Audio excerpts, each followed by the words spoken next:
Fickle friends are gone, wasted years are long, and regret can renew.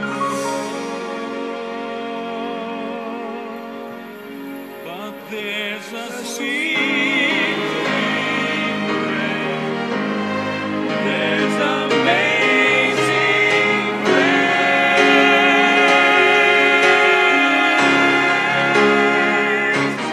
There's a place where lost souls go.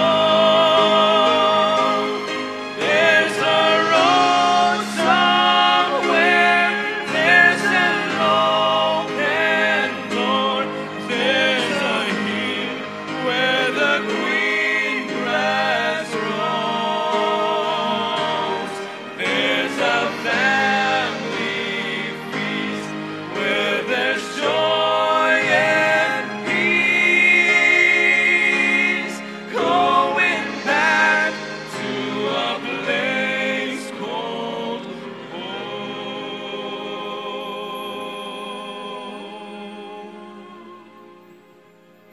Going back to a place called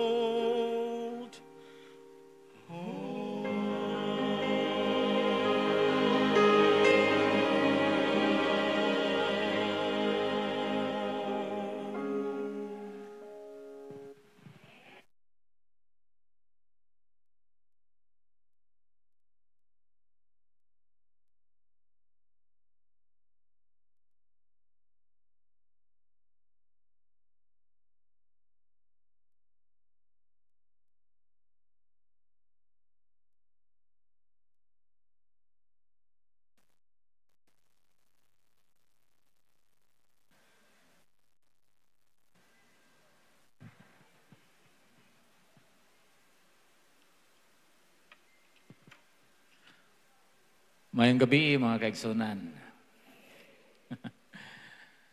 Dako ang atong nga pagpasalamat tungod kay Miyerkules na pod. Murag paspas kayong panahon. Murag bag-or man nag-Sabado. Miyerkules na pod.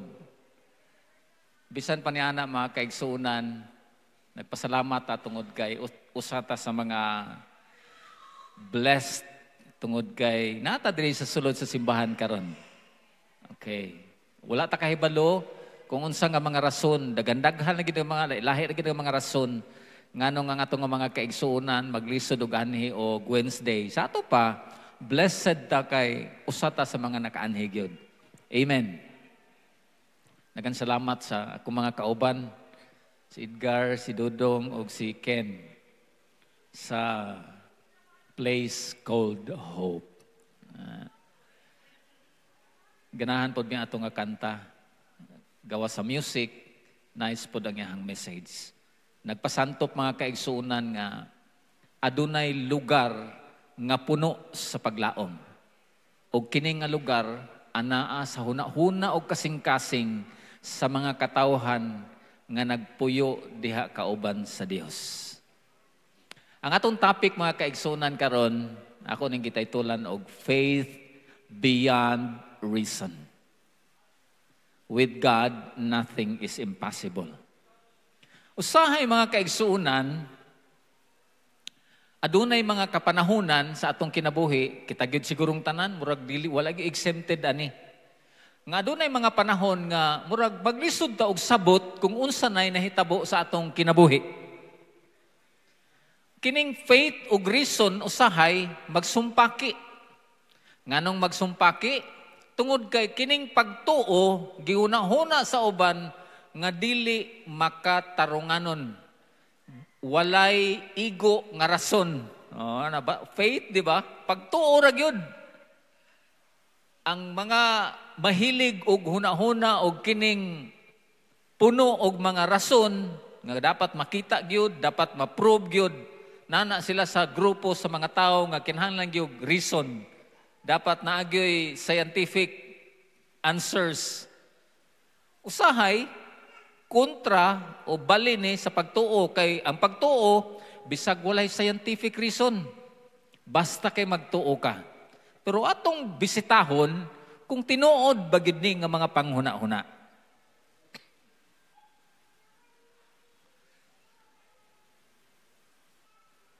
Naay mga panahon sa itong kinabuhi sa akong nang giingon nga murag dili na makaya og kana bang butang sa itong huna-huna bisan pagsudlan siguro ni mo quantum physics naman si Sir Eldin murag og moingon kag quantum physics murag taas-taas na nga level sa mathematics, di ba no?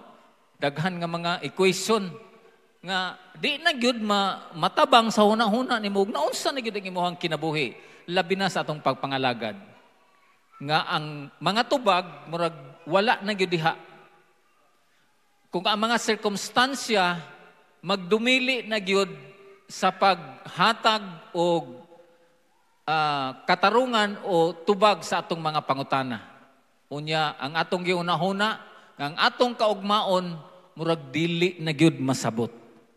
Kini nga mga panahon, mga kaigsuunan, usa sa author ni ingon siya nga, it invites us into a deeper, quieter place.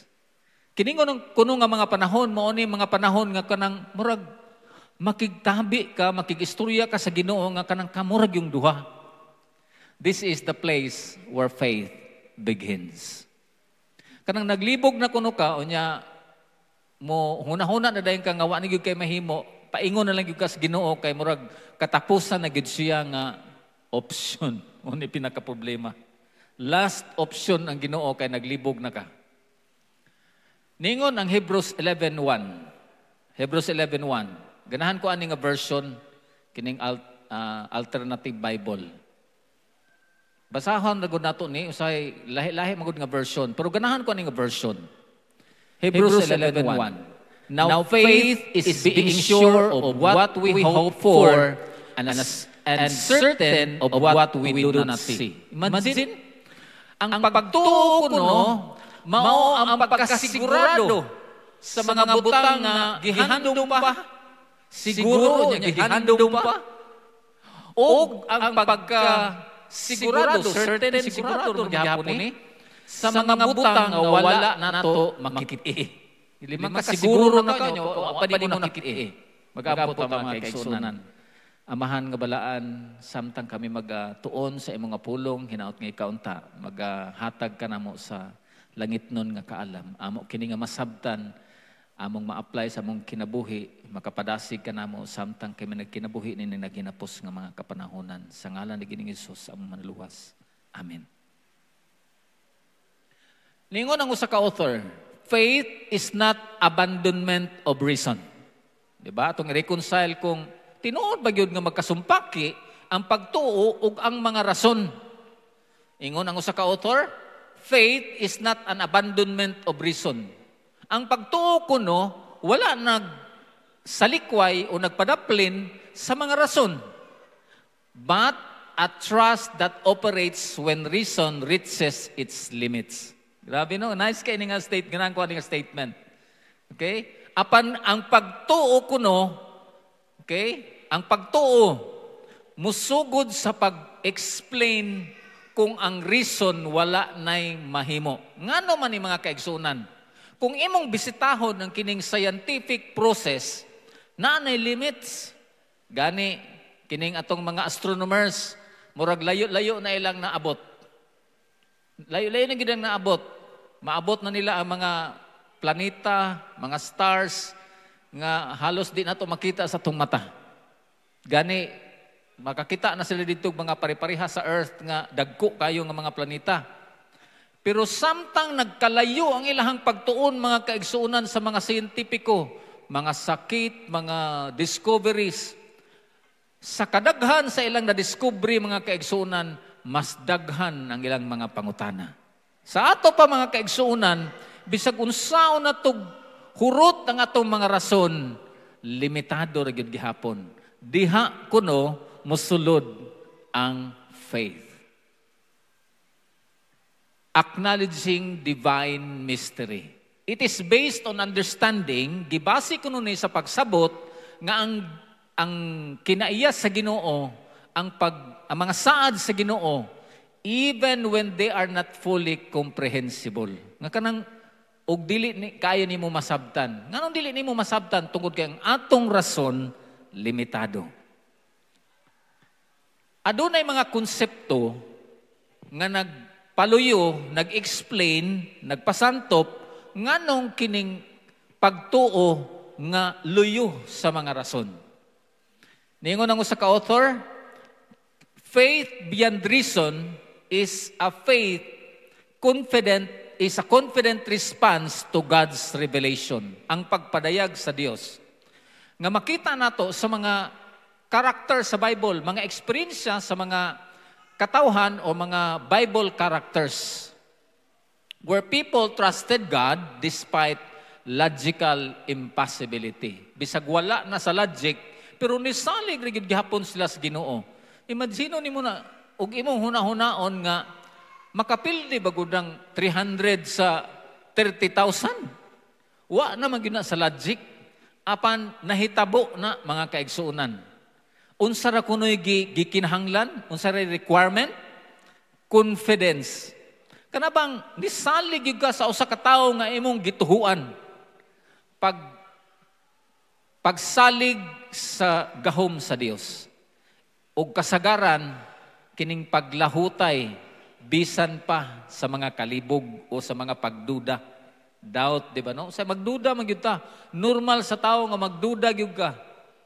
Uso na magyud ng mga duda karon tungod kay labi na sa atong kapanahonan murag daghan na gyud kayong dili angayang tuhuan.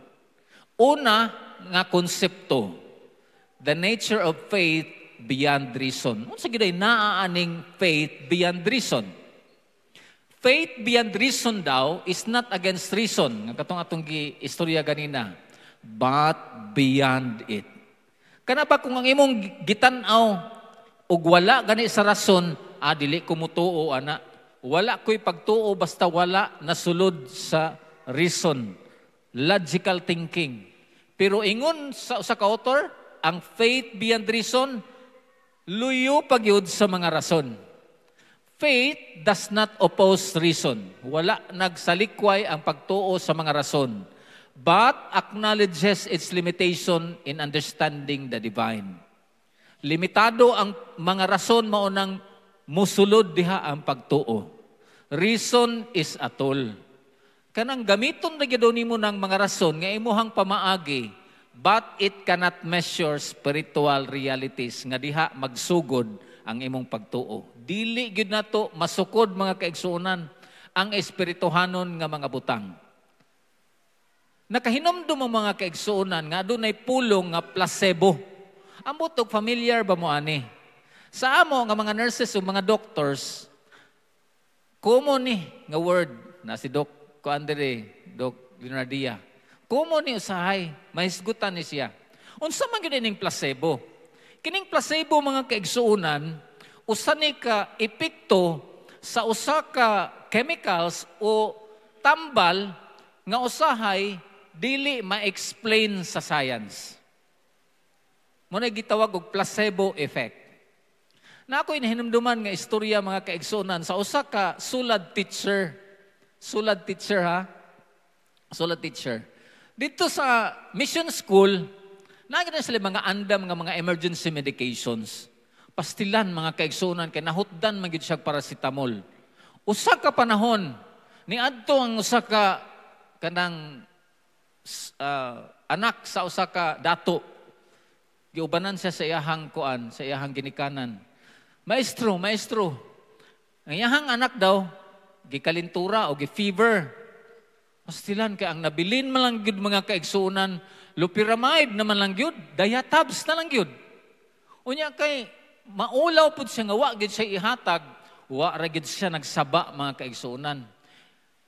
Sa kadugay ng diskusyon, ingon na lang gyud siya, sige tumara ni. Imagine niyo mga kaigsuonan na, gilagnat siya. Magkatawa lagi si doktor ani. Naggilagnat, gitagaan niya og diatabs or kanang loperamide. Gihatag niya, nagampo ang maestro nga Ginoo. Ikaw nang gibahan atong diatabs so unsay mahitabo ato sa pagpatumar nako. Iyag yung imagination mga kaigsunan, pertigyong initas bata.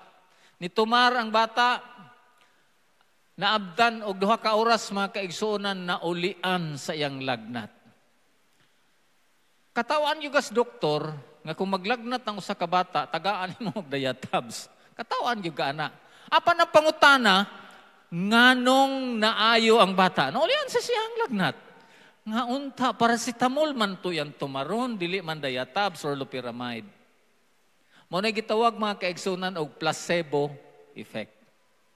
Epekto mga kaigsunan, nga dili nimo ma-explain sa science, apan ma-explain sa pagtuo. Nagtuo ko mga kaigsunan nga kadtong usa ka bata nga gipatumar, wala siya naghunahuna og unsay iyang gipatumar. Apan ang iyang hunahuna nga nagtuo siya nga iyang gitumar, makaayo. Pastilan mga kaigsunan, no? Diha mo sulod ang pagtuo nga di na gyud nimo ma-explain og mga rason. Muna nga ang Ginoo mga kaigsunan is beyond reason but is in the faith. Sunod mga kaigsunan, ingon siya, a response, ang faith beyond reason daw is a response to divine mystery. Nakabalo man ito mga kaigsunan nga ang Dios misteryo.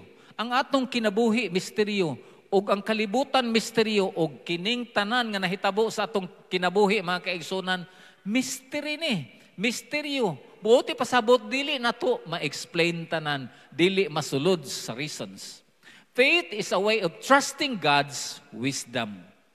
Nga atong saligan ang Ginoo nga bisan dili maabot sa atong reason, ang Ginoo mao ra gyud mag-igo. Even when we cannot see how His plans will unfold. Dili nanto masabtan kung unsa gyud plano niya sa atong kinabuhi. It's a recognition, pagdawat kini sa pamaagi sa Dios nga mas taas kaysa atong mga panghuna-huna. Imo nang mabasa sa Isaiah 55:8-9. Sunod mga kaigsunan, ang faith beyond reason daw is rooted in revelation and trust. Pagsalig mga kaigsunan, this kind of faith is a response to God's revealed truth and calls for a confident reliance on His character and promises, even when stepping into the unknown. Kanang di mo masiguro og unsa gyoy mahitabo. Pagsalig mga kaigsuunan. Ikaduha nga konsepto, mga example nga atong makita sa Biblia nga nagpasantop sa pagtuo nga usahay luyo sa mga rason. Ang una ni daghan magyug kaayo tag mahinumduman mga kaigsunan, no? Apan usa sa pinaka the best example katong experience sa mga Israelites sa bronze serpent nga gipahimo sa Dios kang Moses. Nga dihang mutanaw na gani sila sa bronze serpent, maayo sila. Kung paakon sila sa katong mga venomous snakes, the Israelites were saved not by reasoning. Siguro, waman siguro anti-venom ato sa ilaha sa una. Expect na gid sila nga pagpaak, patay ka. Apan unsay instruction sa Ginoo? Maluwas sila kung mutanaw sila sa bronze nga serpent nga gigunita ni Moses and believing God's word. Ang bronze nga serpent mga kaigsunan, wala gyoy rason nga makaayo. When in fact, dili pa gini mo tugunitan, di po nimo ikiskis sa samad. Mutanaw ra ka.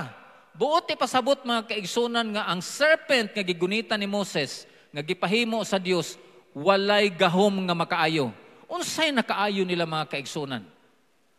Ang nakaayo nila ang pagsunod sa instruction. Ang makaayo nila pagtuo nga ang Dios nagsugo sa usa ka instruction. Ang Dios mga kaigsunan, dili ang serpent. Simbolo lang kadto nga kung mutanaw ka, mituo ka nga ang Dios nagsugo ni ana. The spies in Canaan. Kung imong hunahunaon, wala na gyud. Dili ta mo adto pastilan. Pangbitaron na ta sa mga Nephilim, patindagkuha nga mga tao, wala gitay kaya. Imposible mga kaigsunan, beyond logic, wala gid na sa rason. Pero unsay nahitabo? Nakasulod gid sila. Buot ba ipasabot mas kusgan sila sa mga giants nga mga Canaanites? Dili mga kaigsunan. kundili ang Dios mas kusgan sa pinakadagko nga mga giants nga ilang nakita. Ang pagtuo sa nagsugo kanila nga musulod dito nga mao ang Dios, maoy nakahimo nilang powerful, dili ang ilahang mga kaugalingon. Ikatulo mga kaigsunan, the practice of faith beyond reason. Kini kunong konsepto nga pagtuo nga luyo sa mga rason, kinahanglan nato ning kinabuhian, kinahanglan nato ning praktison. Una, na ako no'y tulo ka piece, sa pagpractice, pagkinabuhi, nga atong kinabuhi, puno sa pagtuo, bisan luyo sa mga rason. Una, true faith daw requires patience. Kini pang pasensya. Usahay man gud gusto ta mag-una, gusto ta kanang unha na to ang Ginoo ba. Mingon nila nga kanang una-unahan na lang nato ni kay maor maghihapon ni tubag sa Ginoo. Nag-una na siya. O di ba no? Daghantag mga example sa Bible nga nag-una si Abraham, nag-una, dili kahulat. Mao mo gid mahitabo.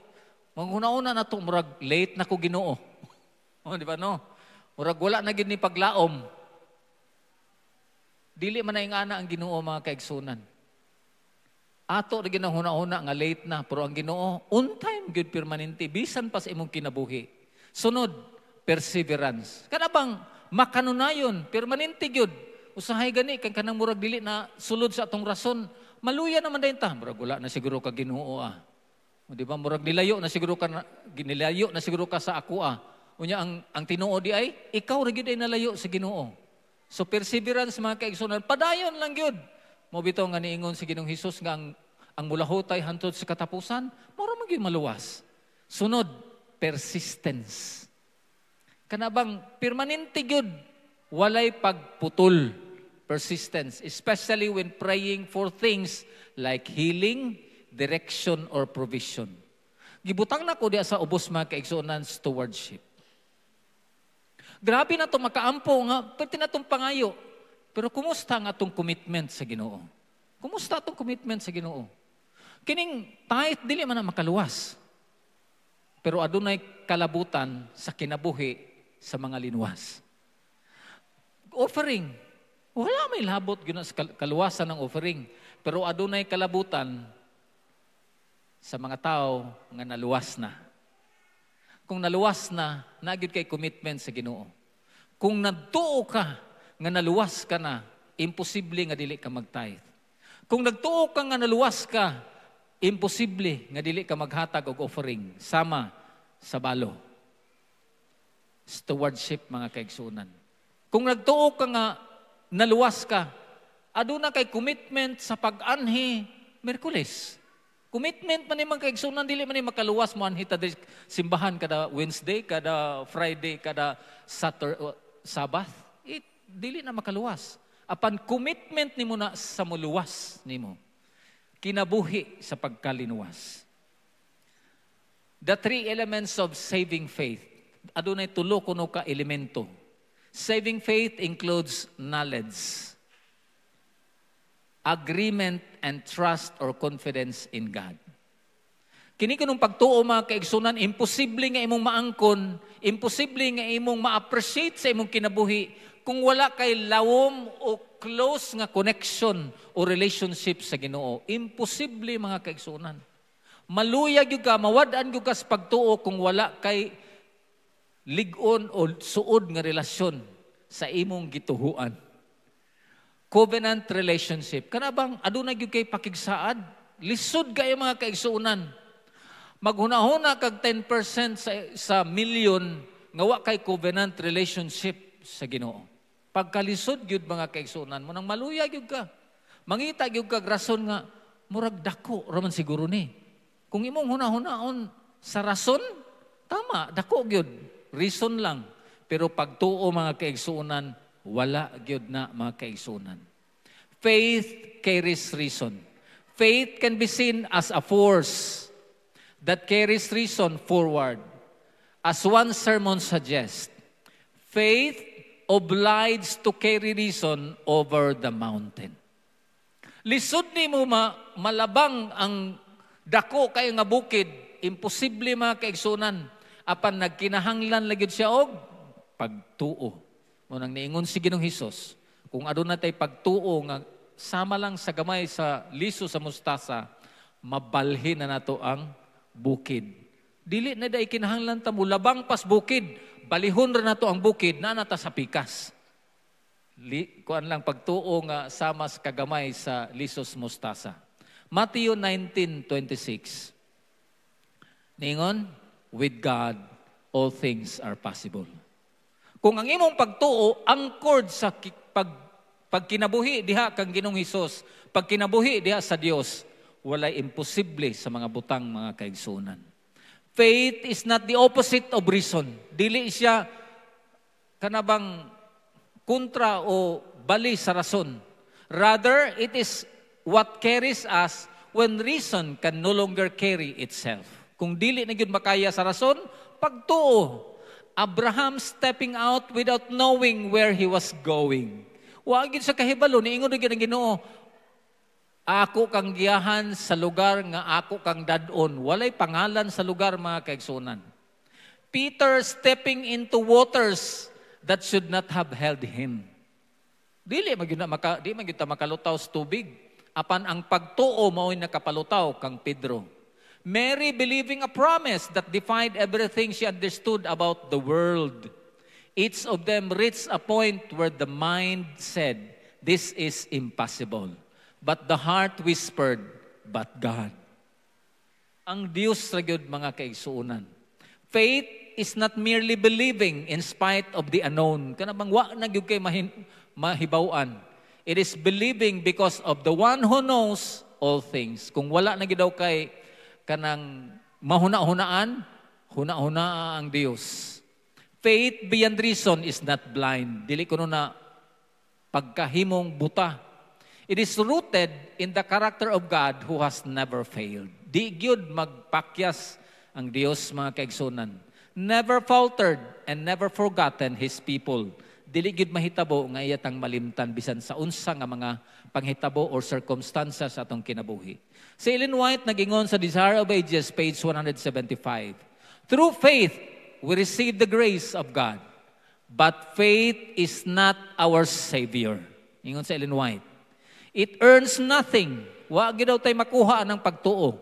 It is the hand by which we lay hold upon Christ and appropriate His merits. Kundili kung kinsa ang atong gituhuan mga kaigsunan. Diha sa Dios ug kang Ginoong Hesus. Education page 253 nagdugang si Ginang White. Faith is trusting God, believing that He loves us and knows best what is for our good. Thus, instead of our own, nga maghuna-huna ta sa tong kaugalingon, it leads us to choose His way. In place of our ignorance, it accepts His wisdom. In place of our weakness, His strength. In place of our sinfulness, His righteousness. Our lives, ourselves, are already His. Iya na kung ato nang itugyan ngadto tanan kaniya. Faith acknowledges His ownership and accepts His blessing. Truth, uprightness, purity have been pointed out as secrets of life's successes. Kung gusto ta mahimong magmalampuson sa atong kinabuhi mga kaigsunan, atong huptan ang mga kamatuoran, ang pagkamatarong ug ang pagkalimpyo. But it is faith that puts us in possession of this principle. Dili ni mo na maangkon kung makulangan tas pagtuo. As we open our hearts today, samtang atong ablihan ang atong panghuna-una o kasing-kasing sa matag-adlaw na to nga pagkinabuhi mga kaigsunan, may we learn to trust not only what we can explain. Nga adunay mga butang nga di gyud nato masabtan, but the God who knows in ways higher than our understanding, inviting us to step beyond the edge of certainty into the vast, steady arms of His grace.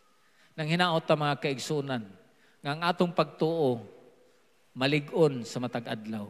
Nga atong imbitaron ang Dios atong imbitaron ang balaang espiritu nga maglig-on kanato, nga dugangan pa nga atong pagtuo, nga magmalahotayon kita samtang kita nagkinabuhi niining gubot, daghan kay nga mga pagsulay niining nga kinabuhi. Apan atong masiguro nga diha sa atong lig-on o duol nga pagkigrelasyon sa Dios, atong maangkon ang usa ka pagtuo nga mulabaw pa sa mga rason. Kini nga pagtuo mo'y makapahatod nato sa pagduol, paghimo og usa ka duol nga relasyon sa Dios nga mo'y atong manluluwas. Mayong gabi.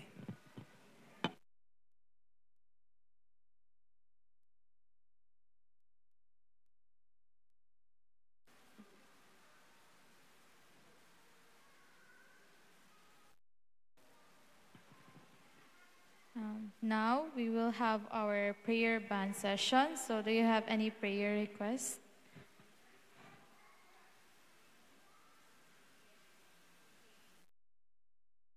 Okay, there is a crusade. Any isa pa?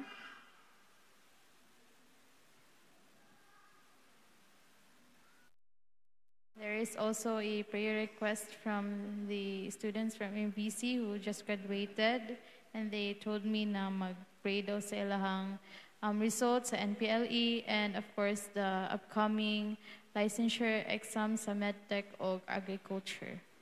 And if there are no more, let us pray by twos.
For our closing song, we will sing Draw Me Nearer, song number 187.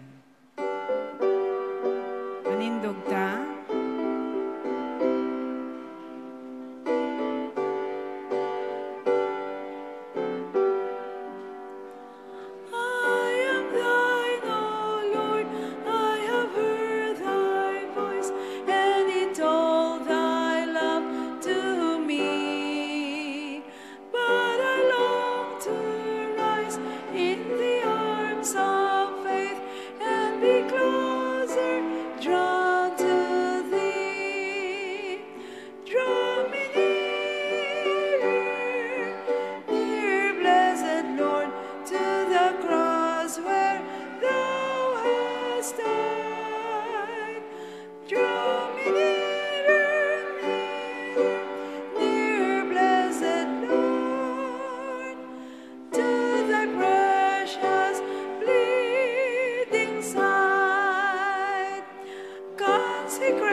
Let us pray. Our Father, which art in heaven, Lord, we praise thee and we glorify your name, O Lord, for you are our God, and we praise you for your goodness and your grace for each one of us. We would like to thank you for the wonderful message that we have heard tonight.